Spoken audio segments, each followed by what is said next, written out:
Olá, seja bem-vindo ao Anamnese, o programa do Simers que resgata a história e a vida de grandes nomes da medicina. Hoje nós vamos conhecer a história de um médico que ajudou a consolidar a urologia no Rio Grande do Sul e que eu conheço de longa data, não é novidade para mim, com atuação marcante na assistência, na pesquisa e principalmente na formação de novas gerações e que será professor da minha filha. Talvez a coisa mais importante. Com muito prazer. O Dr. Gustavo Carvalhal construiu uma carreira sólida ao longo de décadas, unindo formação de excelência, experiência internacional e protagonismo acadêmico. Graduado pela URGS, com mestrado e doutorado pela USP, teve passagem por centros de referência nos Estados Unidos e hoje é professor da PUC, onde também contribuiu para a estruturação da pós-graduação em urologia. Com uma atuação destacada em uro-oncologia, pesquisa e angiogênese e marcadores tumorais, além de acompanhar de perto a evolução da cirurgia robótica, o nosso futuro, o Dr. Gustavo é uma referência da medicina, sem dúvida alguma. E eu tenho muito orgulho de tê-lo conhecido ainda acadêmico, estar aqui do lado, sendo ele uma referência da medicina. Muito obrigado pela presença. Obrigado, Marcelo, pelo convite e obrigado pelas gentis palavras aí, exageradas palavras aí de um amigo que a gente tem desde os tempos de URGS, né? Então, muito obrigado, né? Obrigado por me receber. Vamos começar pelo início, que eu sempre pergunto para todo mundo. Por que foi fazer medicina? Então, não tinha coisa mais fácil para fazer na vida lá? Tinha, né? Medicina eu acho que é uma vocação, né? Eu tive em casa o exemplo do meu pai, que era urologista, o Dr. Alcides Carvalhal, ele foi professor na PUC também, né? E sempre a gente, quando tem bons pais, né, Marcelo, foi o caso com você também, a gente tende a imitar coisas que eles fazem, né? Algumas coisas, mesmo que a gente mude de área, né? Mas o meu pai era urologista, né? E me facilitou. Eu sempre vi com muita admiração, assim, o trabalho dele. A gente era criança, ia ver pacientes com ele nos hospitais, ficava no carro, na sala de espera, no saguão, depois começou a entrar no quarto paciente, quando se tornou estudante de medicina. Então, foi uma coisa, para mim, um pouco natural. Mas eu digo para os alunos que a medicina eu tenho como a profissão mais bonita do mundo. Porque se você for uma pessoa correta e for um bom médico, né, a gente vai estar ajudando muita gente com o dia a dia da gente. Não que as outras profissões não façam isso, claro que fazem, né? Mas o médico, às vezes, não se dá conta de quão importante nós somos sendo médicos, né? Então, eu acho que isso tem que ser uma vocação. Não foi dinheiro, não foi status, até porque hoje em dia a gente sabe que dinheiro e status estão em outras profissões, não mais na medicina. A gente fica triste com isso, né? Mas, na verdade, foi uma vocação, fui muito feliz. Eu digo para os alunos da PUC lá, da Faculdade de Medicina, da Escola de Medicina da PUC, que eles estão na profissão mais linda do mundo, que traz muitas dificuldades, né? Que não é fácil. Não é nada fácil. É uma profissão que o indivíduo nunca se forma, né? Não, a gente está sempre aprendendo, né, Marcelo? Sempre inovando e sempre tendo que se reciclar, na verdade, né? E a urologia, ela foi uma coisa pré-estabelecida no sentido de Não. que sempre conviveu com isso? Então, ou durante a faculdade teve aquela oscilação natural de quem vai aprendendo oscilação. durante o caminho? Fui monitor de clínica médica aí por 3 anos, né? Eu gostava muito de medicina interna, né? Pensava em endócrino, nefro, coisas assim. Mas aí depois ter a vivência do meu pai ajudou muito em ver que a urologia é uma especialidade, né? Como a ginecologia, né? Ela tem muito consultório. Então, a gente faz muita clínica também. Então, claro que é uma especialidade cirúrgica. Se eu não gostasse de cirurgia, não teria ido para esse lado. Mas ela consegue agregar as duas coisas. A gente tem uma vivência de consultório. Então, você tem aqueles pacientes que fazem revisão de próstata ou que tratam uma neoplasia com você e que a gente fica com eles muitos anos, acaba fazendo até amizade com as pessoas, né? Então, isso é uma coisa que é muito bom, né? Não é só o ato cirúrgico. Tem a questão também de acompanhar pessoas e isso é que é enriquecedor, a vivência de consultório na urologia. E a escolha especificamente pela uro-oncologia? Então, qual foi eu sempre achei, quando eu estava na faculdade, eu falei, olha, eu tenho que ir para uma área onde eu possa fazer alguma diferença, né? Como eu disse para você, a gente faz a diferença em todas as áreas da medicina, né? Mas a oncologia, né, eu sempre tive como muito importante, né? A segunda causa de morte, né, da humanidade, né? No Brasil é um pouco diferente, porque a gente morre mais aqui de acidente de trânsito e morte violenta do que de câncer, por incrível que pareça, no nosso país. Mas assim, olhando o mundo, né, primeiro doença cardiovascular, depois neoplasias. Então, na verdade, eu sempre soube que eu ia trabalhar com câncer. Eu achei, Marcelo, que quando nós chegássemos na prática clínica, haveria medicações assim com alvos específicos, que a gente ia fazer mais a biópsia do tumor e a gente não ia dispor de medicamentos que fossem lá seletivamente no tumor e a gente não precisasse fazer mais cirurgias grandes ou robóticas ou abertas em mais ninguém. Mas isso, infelizmente, ainda não veio, né? Mais de 60% dos pacientes com neoplasia, ainda a primeira abordagem é cirurgia, né? Então, ainda estamos operando, né? A gente quer que isso um dia mude, mas ainda nesse estamos aspecto, operando. Vocês publicaram um artigo, Sim. né? Que analisaram pouquinhos homens, 670 mil. Então. E todos esses foram ao Sistema Único de Saúde e 21% deles já chegaram metastáticos. Confere esse dado? Isso. Eu tenho trabalhado, Marcelo, já há mais de 3 anos, né, com um grupo chefiado pelo Dr. Daniel Reschenhorn, que foi chefe do INCA, um oncologista do Rio de Janeiro. Hoje ele preside a oncologia da Rede Dora, aí, a nível nacional. O Daniel é muito bom oncologista. E eu já tinha trabalhado com rastreamento de câncer de próstata no Brasil. Ele chamou para a gente poder ver esses dados juntos, né? Então, nos últimos 3 anos, a gente olhou como é que foi o perfil do paciente com câncer de próstata no Sistema Único de Saúde do Brasil, né? E é assustador, os pacientes chegam muito tarde, né? Então, como eu falei para você, a gente não quer dinheiro, não quer verba para câncer de próstata, né? Mas eu fico muito chateado quando vem o Novembro Azul e o pessoal diz, olha, os urologistas estão querendo reserva de mercado, estão chamando gente para fazer rastreamento. Não, na verdade é detecção precoce, gente que tenha fator de risco, né? Mas a gente sabe que detectando antes o câncer de próstata, você consegue reduzir a mortalidade em quase 50%, é o número americano. Eu não imaginava que tinha esse tipo de discurso, sabia? Porque eu acho perfeitamente natural uma investigação mais precoce e um rastreio, porque, convenhamos, eu sou ginecologista. A mesma coisa a ginecologia sempre fez isso com muita tranquilidade, assim. Sim, eu não sabia que havia qualquer tipo de acusação. O impacto em queda da mortalidade no câncer de próstata foi maior que no câncer de mama, da mamografia e do exame de mama, né? Em termos, assim, absolutos de queda de mortalidade pelo SEER norte-americano, né?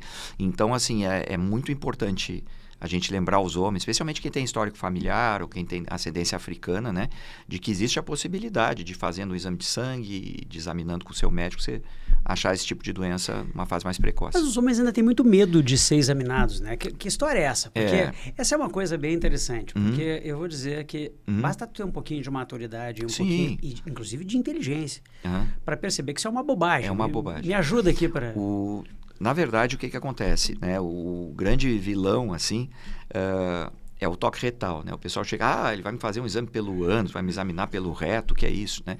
Na verdade, o toque retal é um exame físico, é como olhar a garganta. A gente faz em menos de 1 minuto, é uma coisa muito rápida e não é dolorosa nem nada, mas ainda existe esse preconceito. O PSA, que é um exame de sangue, ele é muito mais sensível do que o toque retal, que é muito pouco específico. Até tem 2 estudos europeus, né, que foram publicados, um deles foi publicado agora em abril em Madrid, que mostra que talvez a ressonância seja muito melhor do que o toque retal. Mas você não vai fazer ressonância nuclear magnética numa população. É muito caro, a gente não tem nem recursos para fazer isso. E o exame físico é mais simples, né? Então, mas acho que o PSA, que seja o PSA, se o homem não quiser ser examinado, que eu acho um absurdo, mas pelo menos fazer uma testagem, né? Ver seu nível de risco. E muito interessante, Marcelo, se a gente tem uma coisa que a gente chama de midlife PSA, né? Que é o PSA da meia-idade. Então, o homem, se aos 45 anos ele faz uma dosagem desse teste sério, que existe no SUS à disposição das pessoas, né? A gente consegue, com a história clínica e esse teste de sangue, estratificar de quanto em quanto tempo que ele deveria procurar um médico. E se ele não tem fator de risco, o PSA vem abaixo de 0,9 aos 45 anos, ele poderia vir a cada 4 anos, com um risco muito baixo de morrer, né? Agora, se ele tiver um fator de risco familiar ou algum outro fator, ou o PSA de screening tiver muito alto, bom, talvez ele precise vir a cada 1 ou 2 anos, né?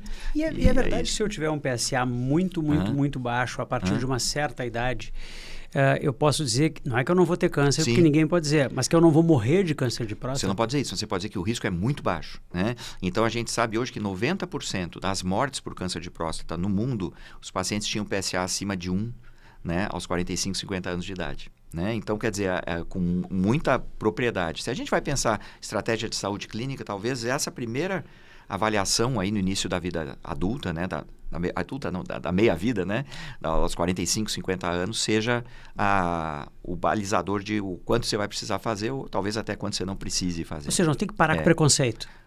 Tem que parar com preconceito. Sobre qualquer hipótese. A mesma coisa que você fala para o câncer de colo de útero, né? Que agora a gente tem a vacina, graças a Deus, para as meninas, né? Mas também do câncer de mama, serve para o câncer de próstata e o câncer de intestino, né? Nos homens também. O senhor teve uma experiência ali na Washington University. Então, o que foi? Eu foi tive a lá? sorte, Marcelo, eu sempre tinha dois ídolos assim na urologia. Um era o Dr. Bill Catalona, na Washington University, que fazia câncer de próstata. É um homem que... Engraçado que esse ano eu tenho mantido contato com ele a vida toda. Ele agora aposentou da universidade. Ele faz pesquisa, aposentou de operar. Está com 84 anos, então agora ele parou de operar. Mas ele segue fazendo pesquisa. E ele foi o homem que colocou o PSA no mundo, né? Então, o primeiro estudo de PSA, lá em 91, foi ele que foi o primeiro autor, junto com Alan Partin da Johns Hopkins, né? Então, eu fui fellow em oncologia com ele lá em 98, 99. Era um programa da AUA, da Associação Americana de Urologia, e fui muito feliz, né? Então, fui pela Universidade de São Paulo. Eu estava 2 anos em São Paulo trabalhando na USP. Eles tinham essas bolsas para 2 por ano da USP para a gente sair, e eu tive a oportunidade de falar com o professor um ano antes, e a gente combinou que eu seria o fellow dele em 98, 99, o fellow estrangeiro. Então, tive muita felicidade, aprendi muito com ele. O Dr. Catalona, se desse um prêmio Nobel para ele, estava bem dado, porque ele colocou o PSA no mundo. Já salvou muita gente. Muita gente, muita gente. O Dr. Catalona realmente foi uma pessoa muito importante. Eu tive a felicidade de fazer com ele, não com o Harry Hare, que era bexiga, câncer de bexiga em Nova York, né? Mas isso foi um divisor de águas, assim, na minha vida, né? E um sujeito muito sério, sabe, Marcelo? Então, essas coisas. Na medicina, a gente vai por exemplos, né? E ele teve uma carreira brilhante que agora, esse ano, se encerrou, do ponto de vista cirúrgico, né? Sabe que, na verdade, isso é uma coisa que eu aprendi, assim, que a nossa história, muitas vezes, ela fica para a eternidade, independente. O trabalho que você faz aqui no CIMERS, né, que a gente faz como professor, né, em diferentes instituições. Então, isso, se a gente não contribuir com nenhum achado, né, porque o achado como o Catalona teve com o PSA, por exemplo, é uma coisa serendipity, assim, é meio espúria, né? A gente pode ter a sorte de estar pesquisando alguma coisa que vá ter relevância clínica, né? Então, isso não necessariamente, eu diria que, sei lá, 99% das coisas que a gente pesquisa em medicina não se transformam em algo útil, né? Mas a gente tem que ter a sorte daquilo dar o clique, né? Então, isso. Se a gente ser médico, ser professor e trabalhar na entidade de classe, né? E nas entidades nossas, faz uma diferença. A gente está deixando um exemplo e está deixando um trabalho que está beneficiando ou tentando beneficiar colegas aí. Então, isso é muito importante. Agora, muitas vezes a sorte acompanha a genialidade ao trabalho, né? Porque eu tenho certeza que não foi uma coisa fácil ele conseguir fazer tudo isso, da mesma maneira que não foi fácil para ti fazer todo esse trajeto. Nunca é fácil, né? A gente tem que ter, são objetivos, são sonhos, né? Então, eu ainda tenho, estou com 56 anos agora, vou para 57, ainda tenho alguns sonhos, né? Além de formar minhas meninas, estou estudando medicina como a tua, né? De formar boas pessoas, bons médicos. Então, eu ainda tenho 2 ou 3 projetos que eu gostaria que acontecesse, se Deus me der saúde e vida aí, para a gente até o final poder desenvolver. Mas, se não der certo, eu acho que só a gente fazendo bem o que faz já vale muito a pena. O senhor está trabalhando com angiogênese e com marcadores tumorais, né? Na verdade, mais marcadores tumorais, né? Angiogênese, minha tese de doutorado foi com isso, a gente estudou tissue factor, que é um marcador que eu tenho, nós já publicamos, eu tenho muita esperança disso dar certo em câncer de rim, que não tem como o PSA um marcador, como câncer de ovário, um marcador sério que pode ajudar, como câncer de cólon, né, o CA 19,9 no ovário, né, e o antígeno carcinoma embriônico no cólon, o PSA no câncer de próstata. Então, eu estou trabalhando meio que nessa área, mas hoje eu diria que eu estou mais formando gente, estou mais associado à graduação hoje na PUC, né, agora a gente tem outras escolas abrindo, tem toda essa questão, né, que se fala aí, né, de novas escolas médicas, né, então acho que uma das coisas é tentar formar bons médicos para que a gente tenha uma medicina mais digna e melhor. A situação está muito, muito difícil aí do ponto de vista profissional nos últimos anos, né? Nunca foi tão grave. Nunca foi tão grave. Eu tenho essa sensação também. Eu nunca tive... Olha, que eu estou aqui no sindicato há muito tempo, né? Sim. Eu já estou há um 4º século aqui dentro. Eu sei, Marcelo. E a realidade é a seguinte, que eu vi o descer da qualidade... com certeza. Do trabalho médico. E o aumentar da responsabilidade, ou seja, proporcionalmente eu tenho um trabalho pior, uma remuneração pior e uma responsabilidade maior. Exato. Isso, para as nossas filhas, é uma calamidade. Né? Eu olho sempre com muita preocupação. Né? E me conta uma coisa, qual a importância da pesquisa na prática médica? Então, a pesquisa é algo que é fundamental. Então, a gente tem dois tipos de... Eu vejo assim, né? Muito simplisticamente, dois tipos de pesquisa. A pesquisa básica, que no Brasil, infelizmente, tem sido menos valorizada a cada ano que passa. A gente está vendo, né, Marcelo, os pesquisadores nossos na área médica ou da saúde, da biomedicina e tal, cada vez mais saindo do país. Isso está difícil fora também. Os Estados Unidos agora com essa legislação, com o Trump, né, com o governo Trump, que fez coisas boas, mas para a pesquisa lá foi horrível. Tem gente, né, nas universidades que cortaram verba completamente, né? Então, a pesquisa no nosso país nunca foi valorizada como deveria, né? E lá fora tem lugares que também a coisa está ficando difícil para isso, né? Então, eu acho que a pesquisa que a gente faz, a pesquisa básica, é uma vocação também, né?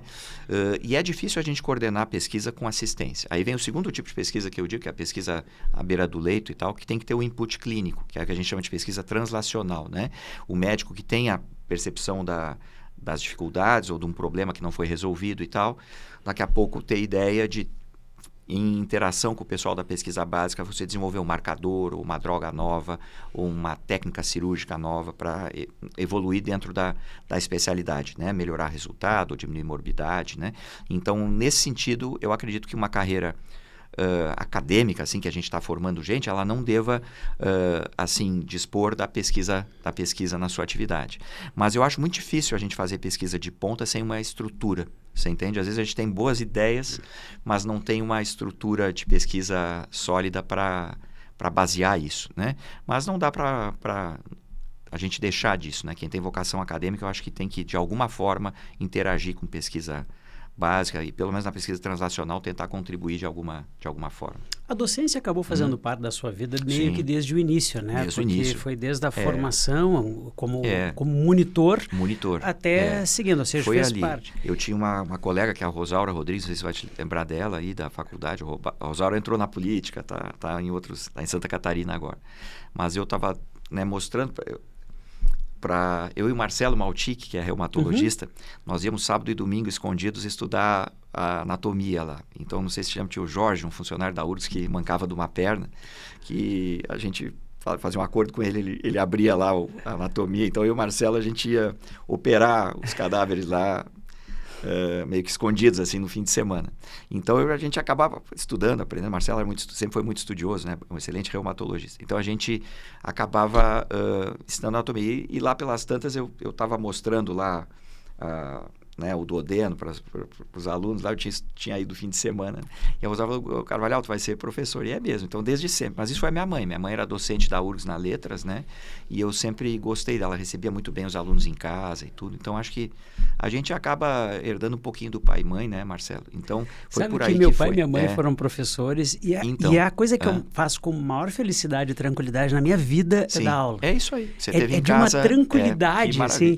Porque eu gosto muito do É. trabalho que eu aqui executo, mas aqui tem muito estresse. Sim. Não é que eu não gosto, mas tem muito estresse. Com certeza. E a realidade é que em sala de aula é assim, praticamente um calmante. É um calmante. Um calmante natural. E é muito bacana, né? E você poder ajudar de alguma forma. Nós temos que ser, na docência, na medicina especificamente, modelos. Nem sempre modelos bons. Então, eu tenho defeitos, como todo mundo. Então, de repente, se um aluno meu olha para a minha atividade, o que eu estou fazendo, eu não quero ser o Gustavo Carvalhal na minha vida, quero fazer alguma outra coisa, quero fazer diferente dele. Já é um modelo, você entende? Mas se a gente inspira de uma maneira positiva, muito melhor, né? Então, acho que isso aí a docência te dá, né? Se você ensina alguém a fazer bem isso, a gente faz com os residentes também, né? Se eles aprendem uma cirurgia, né? Fazer direito aquilo, quantas famílias vão beneficiar, né, Marcelo? Quanta gente eles vão estar... Você vai estar ajudando indiretamente através de gente que treinou com você. Então, eu tenho um sentimento disso, assim. E essa é uma coisa que eu acho que um professor tem que ter. Eu já vi alunos, pelo menos, se queixando que tem professores que não gostam de ensinar para não ter competição. Não, isso hoje... Ao oposto, a minha lógica é a seguinte, o sucesso do meu aluno, de alguma forma, é o meu sucesso. Exato. Então, eu gosto de chegar para ti e dizer assim, sabe aquele ali? Sim. Foi meu aluno. Isso me engrandece, o sucesso alheio tende a me engrandecer. Não, uma coisa muito bacana quando algum aluno aí, né, se destaca ou vai além da gente, isso é muito legal. Porque, muito bom, ou reconhece, de repente, alguma algum benefício que ele teve lá atrás, né? Então isso é muito bacana. Muito em legal. 2013 o senhor participou da criação da área da criação da pós-graduação na cirurgia. Como é que foi isso? Não, Como é assim, que foi? a PUC é muito forte em pesquisa, né? A Pontifícia Universidade Católica aqui. E naquela época éramos eu, o Dr. Jefferson Braga Silva, que faz cirurgia da mão, e o Dr. Hamilton Petri de Souza, que é cirurgião digestivo. A gente montou um núcleo de pós-graduação na PUC. Eu tinha titulação, já tinha as publicações necessárias e tal, e eu trabalhei por 14 anos ali. Hoje eu estou na graduação ali na PUC, né? E contribuo com a pós-graduação, mas não intensamente como antes, não tão intensamente como antes, né? Mas foi muito importante também. A pós é onde a gente pode, de repente, ter projetos que façam a diferença. Eu fico um pouco triste só, Marcelo, né? Agora eu estou envolvido na pós, agora também em outra instituição, agora o Moinhos me chamou para a gente dar umas orientações lá, mas na verdade o que acontece? A métrica Você sabe que o Albert Einstein, por exemplo, ele não daria aula na pós-graduação nem na URGS nem na PUC, né? Porque a gente tem que ter... Os critérios de avaliação hoje são uma produção constante em revistas indexadas, que estão cada vez mais difíceis de ser publicadas, seja porque a qualis alta é mais difícil de ser publicar, seja porque as revistas são muito caras. Então, por exemplo, quando eu mando um artigo para o Journal of Urology, né, que é o jornal da Associação Americana de Urologia, se o artigo é aceito, são $4.000 para a gente publicar aquele artigo. E, brincando, $4.000 são R$20.000, assim, né? Então, para publicar um artigo depois de aceito, né? Então, quer dizer, está difícil de conseguir... com a nossa realidade, manter um nível de publicação. E, na verdade, a gente acaba fazendo muita orientação ou muita tese que vai ajudar para o sujeito se formar um pesquisador ou formar aprender o modus operandi, mas que não vão mudar a medicina, você entende? Então, a minha percepção é essa. Então, assim, que talvez a gente devesse focar em projetos que pudessem fazer a diferença e não esse número de dissertações enorme que anda por aí, que não vai... Você entende? Então, aí, às vezes, um orientador ele perde muito do seu tempo e do seu esforço orientando teses que não vão... E talvez tire tempo de projetos que podem frutificar de uma forma mais relevante, assim, do ponto de vista clínico. Né? Nesse aspecto, a urologia, ela mudou muito, demais. Né? Eu me lembro quando...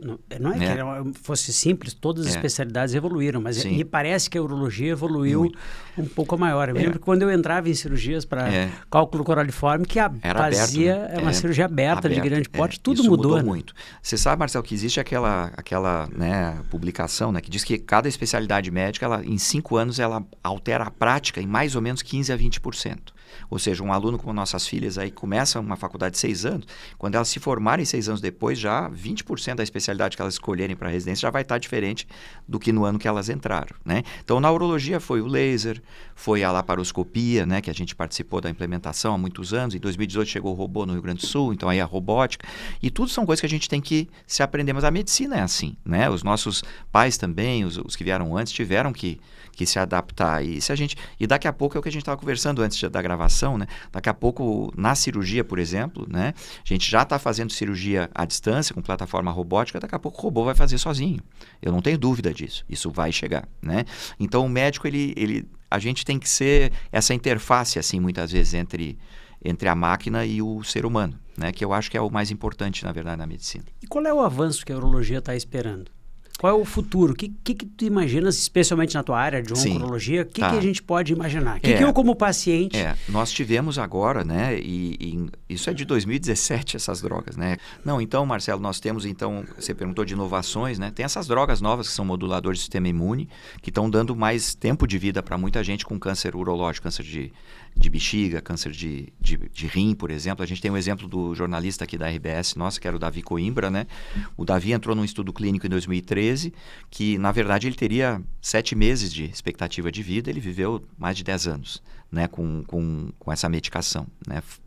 Tendo resolvido, assim, ou tendo permitido ele viver mais anos, ver o filho dele crescer até a adolescência e tal. Então, são coisas que já estão acontecendo, né? E que a gente cada vez mais vai ter na urologia nos próximos anos, além da cirurgia robótica, das novas técnicas de tratamento. O que o senhor vai dizer para os nossos filhos e para os seus alunos em relação à medicina?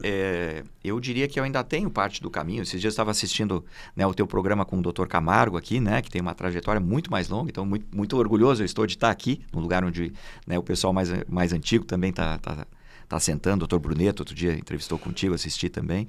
Então, mas eu diria assim que a medicina é a profissão mais linda do mundo ainda. A gente tem que cuidar muito bem dela, cuidar da gente também, com a saúde do médico, né, para não se estressar demais, como você estava falando, né? Lutar por melhores condições de trabalho, melhores condições de atividade, de atuação assim na medicina. Mas eu acho que é ainda o caminho para muita gente que tem essa vontade de tentar fazer a diferença no pouco tempo que a gente passa nessa terra aqui. Gustavo, muito obrigado. Obrigado, Marcelo. Tenho muito orgulho pelo fato de ele ter como colega, de ter participado, ter ele conhecido mais jovem, ainda jovem, mas mais jovem, e ter acompanhado todo o seu crescimento e certamente ser uma das pessoas que vai acabar usufruindo do seu conhecimento. Muitíssimo obrigado. Um privilégio, Marcelo, estar com você e parabéns pelo teu trabalho aqui junto ao CIMERS. Muito obrigado. Olha... eu sempre fico muito orgulhoso quando eu faço esse programa, porque sempre aprendo e tenho certeza absoluta para quem está nos assistindo, são momentos incríveis. Até o próximo programa, onde nós vamos fazer o que a gente sempre faz, trazer destaques, trazer pessoas que mudaram a medicina, que deixaram essa história e que certamente atenderam de maneira maravilhosa incontáveis pacientes. Até o nosso próximo programa.